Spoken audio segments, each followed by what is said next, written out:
आखिर कौन है? एक मैडम निठल्ला नकारा, कोई काम का नहीं है। बस रामलाल, बस रामलाल, बस।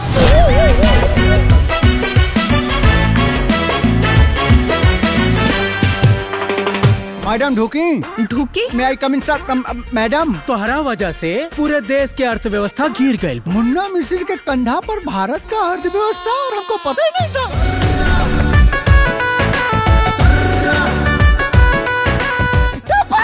नाम टेम्पू है पर पावर ट्रम्प से कम नहीं है। भूतों के घर बसेले बने तोरो बांस करवा देना। वो तो ठीक बा, लेकिन सदिया खातिर लड़की कहाँ मिली? शादी और इस गंवार से? मैं तो इनको अपना नौकर भी ना बनाऊं। बॉयफ्रेंड बनाना टाइम वेस्ट है, सीधे मर्द बना लो बेस्ट है। तोरा में इतना बुराई रहे हमरो पता ना रहे आज तक। तोरा खातिर एगो रास्ता बा हमरा पास। ओ का जानदून में चल जा। ओइसे कैसे जाइल जाला? मर के कैसे? मर के? मरना हमको है, पर चट मंगनी पट बिया वाला स्टाइल में। साला तकलीफ वाला मौत मुन्ना मिसिर को नहीं चाहिए। रोने सिर्फ मेरी है। किसका कत्ल करने का है? फोटो निकालो। फोटो नहीं है, हमारा मर्डर करना है। हेलो, 100% काम होने से पहले ओ का है? साला मरने के बाद तुम्हारा भूत आके पैसा देगा क्या? Shut up!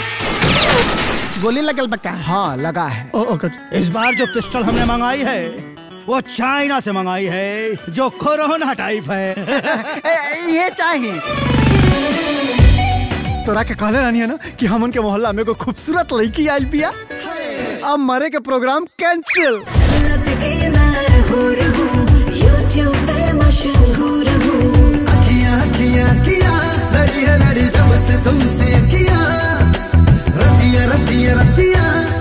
मुन्ना मिसिर से मुन्ना माइकल। यस।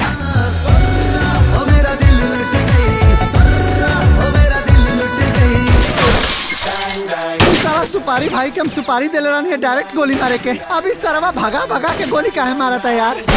अब बेल मुझे मार के कहवा सुन ले बड़ा। हाँ इस सब ने से बंदी कर दिया हमरा। ए दीदी 60 रुपया दे दो। तू भिखारी बाड़ा?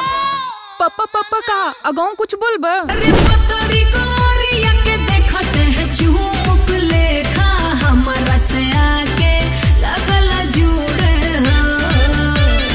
बाज करा धनिया सजनिया तो मनवा फर फर उड़े।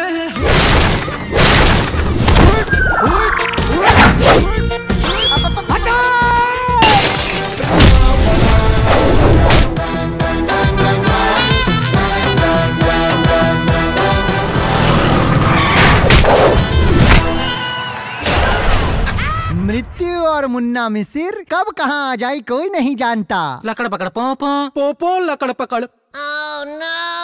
समझ में आया कुछ? ना। मुझको भी समझ में नहीं आया।